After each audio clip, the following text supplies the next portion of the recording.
Dictation 100 शब्द प्रति minute 5 second बाद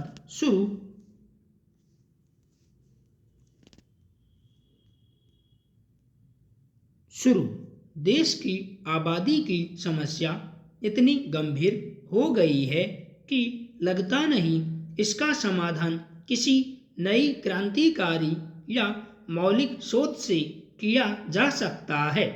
इसीलिए अब एक नई बदलाव की घोषणा यह सामने आ रही है कि कुछ वर्गों ने परिवार नियोजन को अपना लिया और कुछ ने उसे न अपनाकर वर्गों के द्वारा मतदान का असंतुलन पैदा कर दिया। कुर्सियां संकट में आने लगी, नतीजे अचानक पलटने लगे। इसलिए अब एक नया संदेश भी आने लगा है कि मतदान में अपना प्रभाव बढ़ाने के लिए परिवार नियोजन को रुखसत कर दो।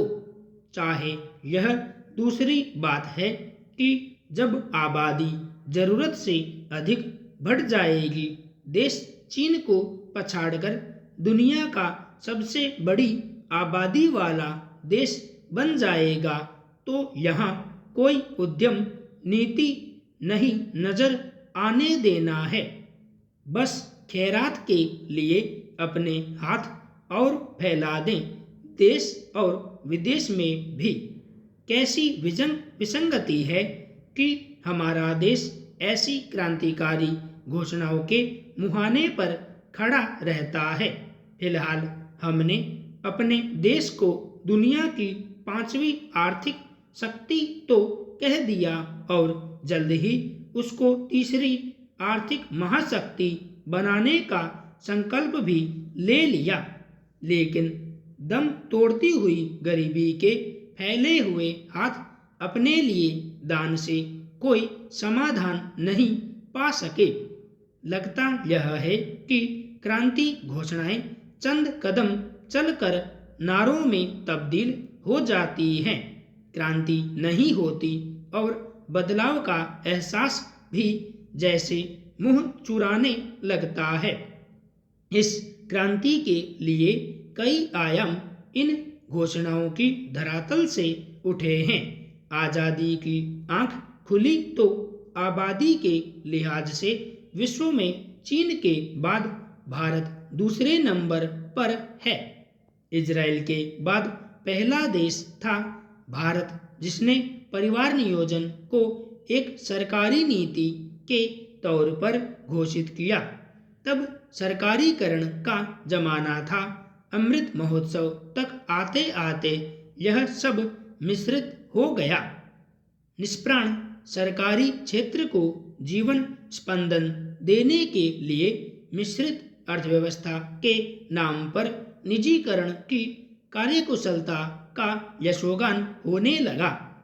अब जब देश उत्सवधर्मी हो रहा है तो क्रांति घोषणाएं भूलुंठित होती नजर क्यों आ रही हैं?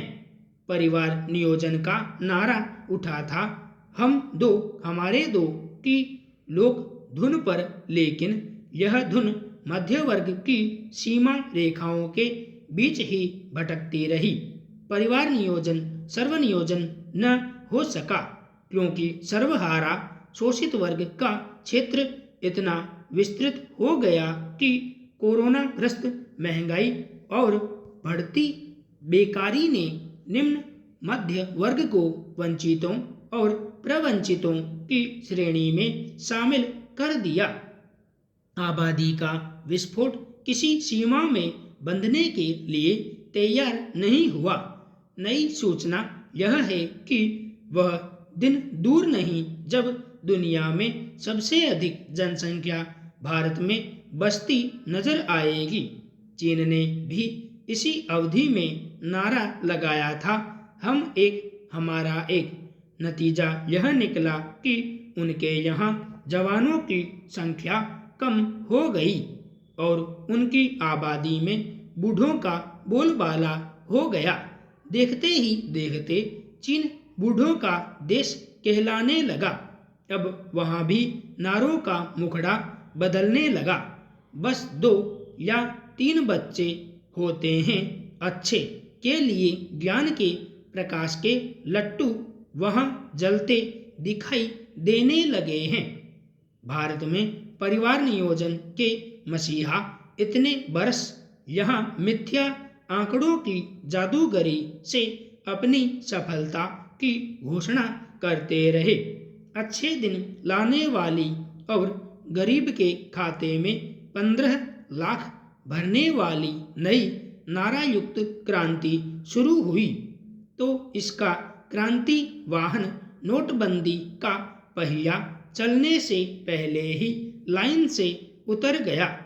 इस देश में काम तलाशते नौजवानों की संख्या इतनी बढ़ गई कि यह कालावधि के लिहाज से बूढ़ा देश आबादी के लिहाज से युवकों का देश बन गया, जिसकी आधी आबादी काम मांगते नौजवानों की है।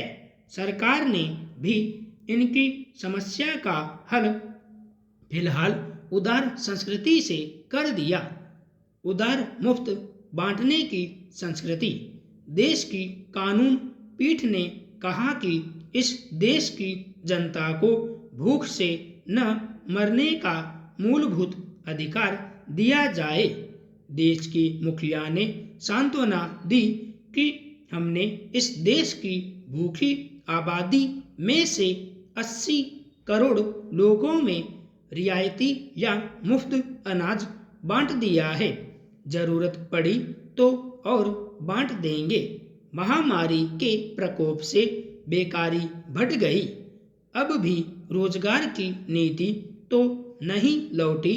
हाँ, भूख से मरने न देने की गारंटी और उसकी हथेलियों पर नौकरी की सरसों मनरेगा से उठी और समस्या सुलझाने का निष्फल प्रयास करने लगी।